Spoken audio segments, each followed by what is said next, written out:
NWP Radio. You're listening to NWP Radio, a production of the National Writing Project. NWP. NWP Radio. Welcome all to this special production of the National Writing Project. We're really excited about this feature series of NWP Radio called The Story of the Poem, where I have a chance to talk to poets about being a poet, the story behind the poem, and a craft feature of a poem that they share. Each episode will end with an opportunity to give it a go. In other words, an invitation to craft a poem or a few lines or use a technique that the poet has highlighted. We hope these writing invitations will spur you to start or keep on writing after the episode, or give you something new to try in your classroom. I'm Tanya Baker, the Director of National Programs at the National Writing Project, and for each episode, I'll have the honor and the pleasure of welcoming our guests and our listeners and viewers to spend a few minutes diving deep into poetry. Today's guest is a person I consider an excellent friend and colleague, Shirley Mcphillips. Shirley is the Poet Laureate for Choice Literacy and the author of Acrylic Angel of Fate, Poem Central, Word Journeys with Readers and Writers, and with Nick Flynn, A Note Slipped Under the Door, Teaching from Poems We Love. Her poems are included in publications such as Sewanee Review, Journal of New Jersey Poets, More Poems for the Delusional, Allegro, Adagio, and her poetry was honored at the Artists Embassy International Dancing Poetry Festival in San Francisco. Woo, that's where I live, San Francisco, California. I have had the honor of interviewing Shirley before about her book Poem Central, and it started a fast friendship where we share poems and other beautiful things in the world. And I'm so happy to see you again, Shirley. We thought we'd start by you sharing a poem. I think you brought An Uncommon Education, and I'm wondering if you want to just start by reading it for us. Thank you, Tanya. It's lovely to see you again and to be here, especially to honor poetry and the word. Okay, I'll read the poem. An Uncommon Education. Some harvest mice like to fall asleep in tulip petals. Inside rough patches of early spring, as clouds cobble the yard, a tiny pulse older than the moon aches for something new. To sit in a dish of pollen, nuzzle the stamens, feel the snuggle of the yellow folds close in against its cheeks, whiskers encrusted with golden beads of nectar and rainwater, small mirrors of sunlight and stars. Hidden from itself, it is the face of a flower, a fleeting moment when secrets are not afraid and seeds of love rise on a light wind. Lovely, thank you. Can you tell us what's the story of this poem? How did it come to be? Well, I think all writers are expecting to write, so we're kind of always so alert to surprises and finding things intriguing and often making some kind of personal connection with that. And so I just, in the dark of the winter, I was reading an article online. What struck me was I first saw this photograph, the one you just had on the screen, of a big tulip, and in the middle was this tiny little creature. And I just couldn't stop looking at it. It was so interesting and so pure and so sweet. Anyway, I read the article and I found out that it was telling about a British photographer who had a studio and a lot of acreage, and he was giving workshops to young people who wanted to be photographers, and they were learning to photograph animals. this is a very special thing to do because it takes great skill to photograph animals. They're interesting, but their actions, how they move, how they move, how they react to things, it just and to photograph well, that's what he was teaching them. So they discovered these little harvest mice who were curling up in the middle of flowers, especially tulips. And they were peeking out and loving to be in there, in the flowers. Just and so if you go on the internet, you can find hundreds of these photographs now, and just one is more interesting than the other. But I was so intrigued with this that I thought, I'm intrigued with that image, but I want to see about the words. I want to see if I can translate this to the words. And also, I made a real personal connection with it because it was during the middle of the pandemic. And I often felt like I want to be enclosed in a flower. Right. And maybe a tulip, maybe something else, but just that feeling. So that's sort of how I came about being interested in writing about it. I love that.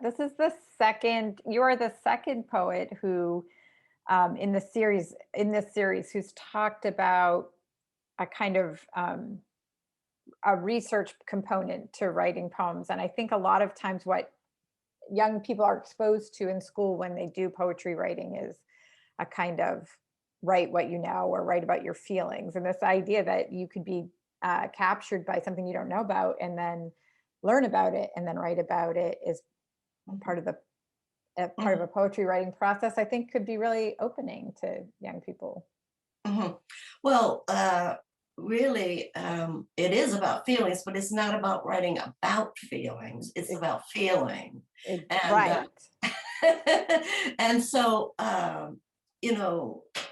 to write about how something's affecting you. And so actually a lot of writers, when you think about it, do research, because anybody who writes about a person in their family members, or if they're writing about someone in history as the center, or if they're writing something off an event, right, an experience, sometimes you have to go and sort of immerse yourself a little bit in that, or to interview somebody and find out some things, because that's where the information comes from.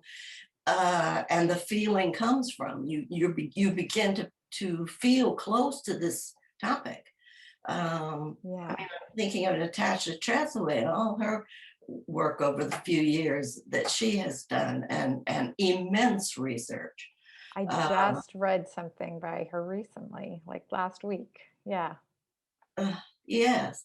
And so to me, that's the interesting part, because I like learning things new I like to feel that I'm finding out something, and it opens my eyes and makes me enthusiastic about. I start building a little passion about it, and then you write out of that. So yeah. I like that. Yeah, research. Now that we've heard how you came to be writing this poem, could you read it for us again so we can just hear it with that new information? An uncommon education. Some harvest mice like to fall asleep in tulip petals. Inside rough patches of early spring, as clouds cobbled the yard, a tiny pulse older than the moon aches for something new. To sit in a dish of pollen, nuzzle the stamens, feel the snuggle of yellow folds close in against its cheeks. Whiskers encrusted with golden beads of nectar and rainwater, small mirrors of sunlight and stars.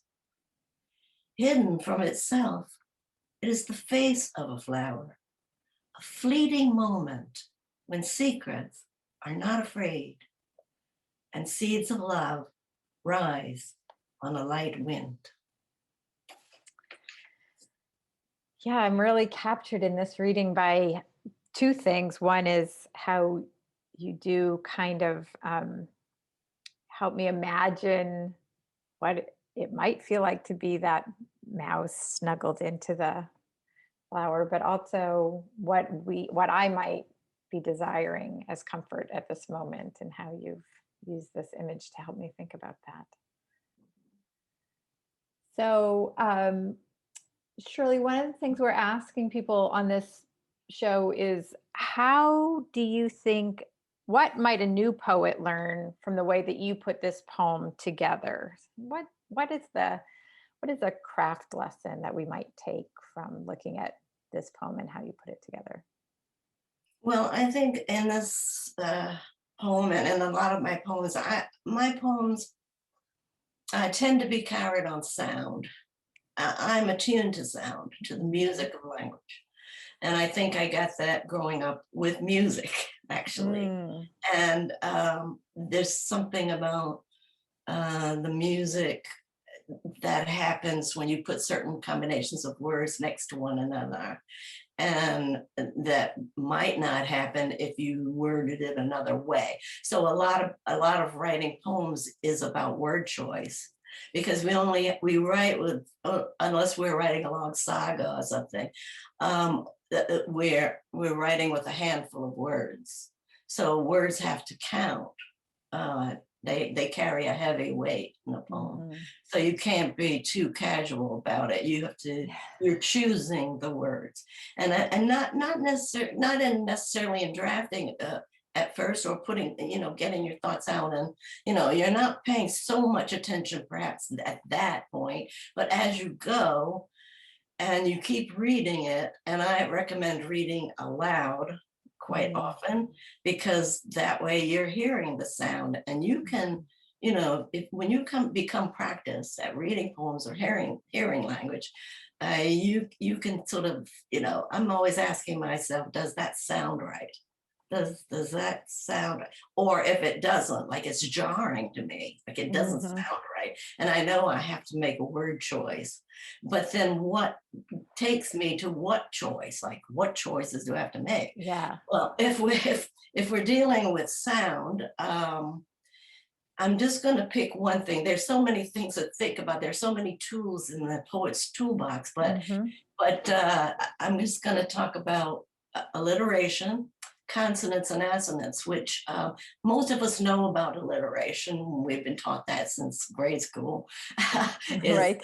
The beginning consonants that of words that are near each other or next to each other.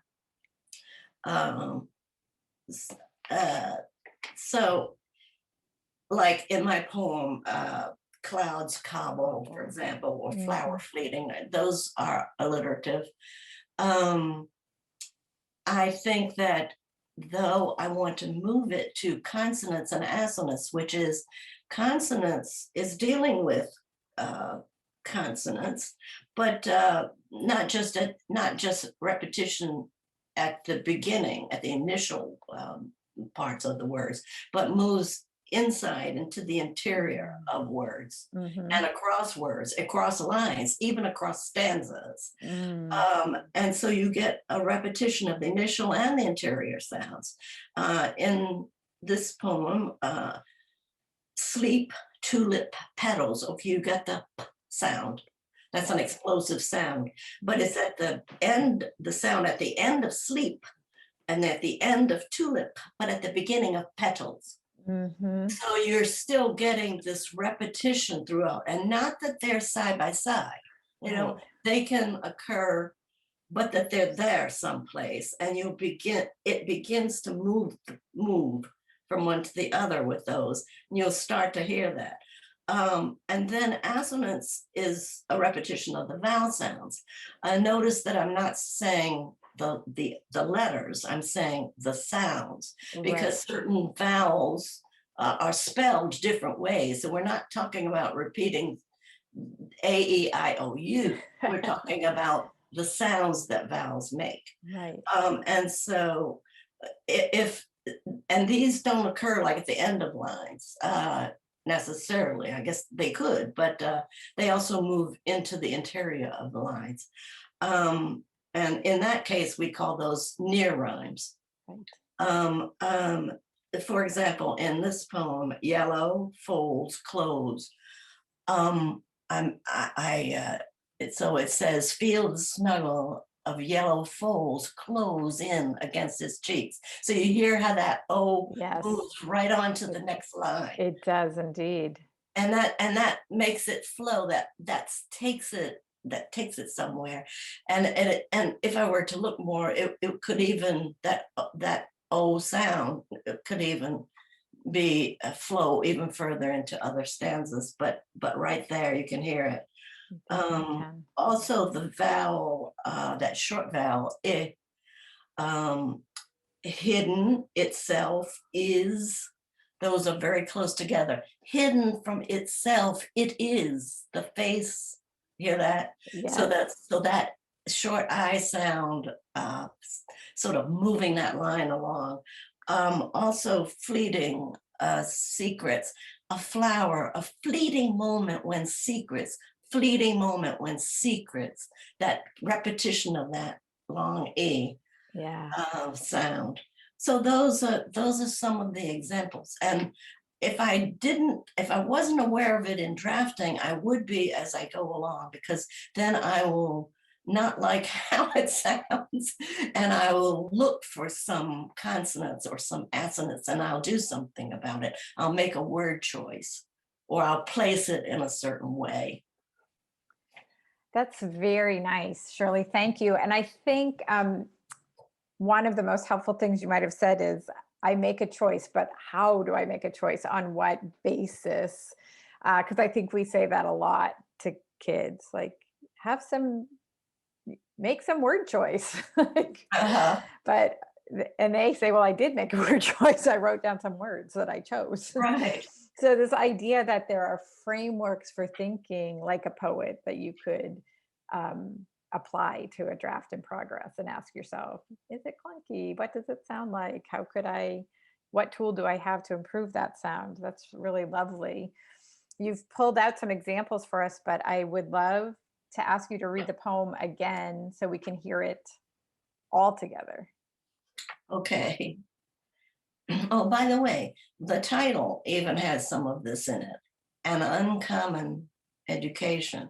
Okay, uncommon education. It has a repetition of the N sounds. And sound letters like L and N and M. They have the. I'm sorry, I'm moving on. Perfect. But just to say that those sounds are fluid.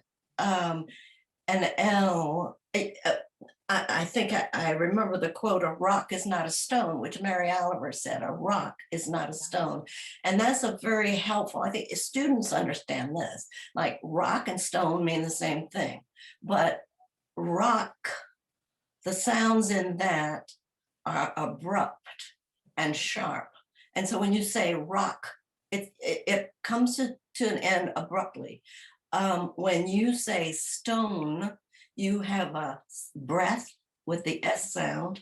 You have the O, which is elongated slightly, and you have that which is not, it's articulated in the nasal passages. Actually, the it's not even a sound that you make with your mouth in a way. So with those things in mind, and it's not that rock, stone's a better word than rock. That's not the point. The point is you have a choice.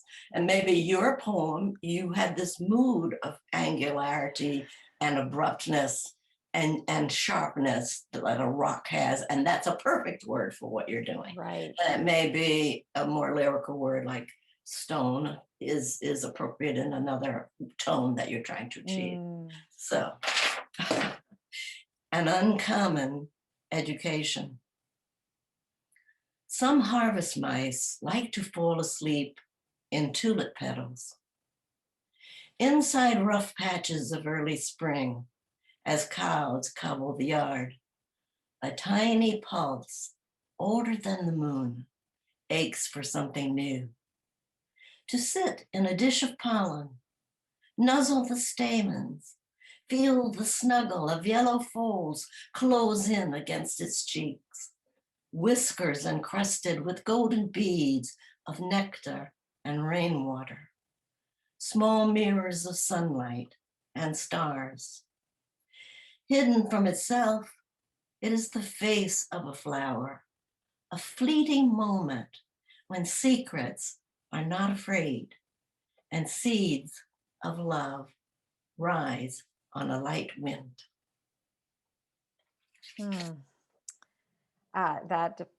The music of that poem rewards several readings. Shirley, thank you. We are closing the series with an opportunity, an invitation or provocation to poets who are listening. What would you like to invite our audience to try? Well, I said this before, but I'll say it again. As you draft and revise, and those two things happen at the same time. Some people think that you wait until you get this and then you revise it. Mm-hmm. But actually, it's a process of rereading and revising as one goes. So part of this would be to read aloud your passage, read aloud your line, go up close and read the line and ask yourself, how does this sound? But it can't just be line by line. That line moves into another line, makes a stanza. So you have to, at some point, read the whole stanza and see how it feels together, etc. So you're doing this at different phases. And also, from what we were talking today about assonance and consonants, notice those places where you might make a new word choice. So you're asking yourself, do the words flow together to create the mood or the tone that the poem needs? And notice I didn't say that the poet needs, but the poem needs it. It needs it for the tone, for the spirit of the poem, for the depth of it. It needs this. It needs the words that's going to have the readers connect and bring out what you're saying. Mm-hmm. And then ask yourself, where might I use repetition of consonant sounds and vowel sounds across the lines and stanzas in order to brighten the poem and to help the readers connect? Because the feeling in a poem is what makes us connect. And I think this is on the screen. That's a quote by Scott Elledge. Yes. He says, it's what you hear that makes your heart thump or makes you feel a little giddy and out of breath. It's what you hear. Yeah. And so I put these suggestions in the form of questions because I think these are the questions that people could keep in their notebooks, or if you're working with students, and ask them to consider them and have them at hand to consider those things. I like that. It's not a checklist. Have 3 F sounds in your poem, but questions to ask.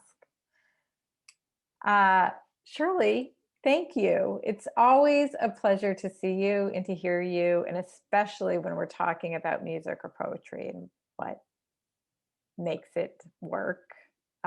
We're really thankful for your time today. I'm really honored that you asked me to be part of this series, because it certainly makes my day special, but it's going to make April Poetry Month very special as well. So thank you very much. Thank you. And now I also want to thank listeners and viewers. So thank you if you have tuned in to The Story of the Poem with Shirley Mcphillips. And if you are new to the writing project, please find your way to our website, nwp.org, and sign up for our monthly newsletter so that you never miss another opportunity for a conversation with Shirley or the other writers and teachers who share their talk about craft and writing and teaching. Thank you, everyone. Thanks one more time, Shirley. It was a pleasure. NWP Radio. You're listening to NWP Radio, a production of the National Writing Project. NWP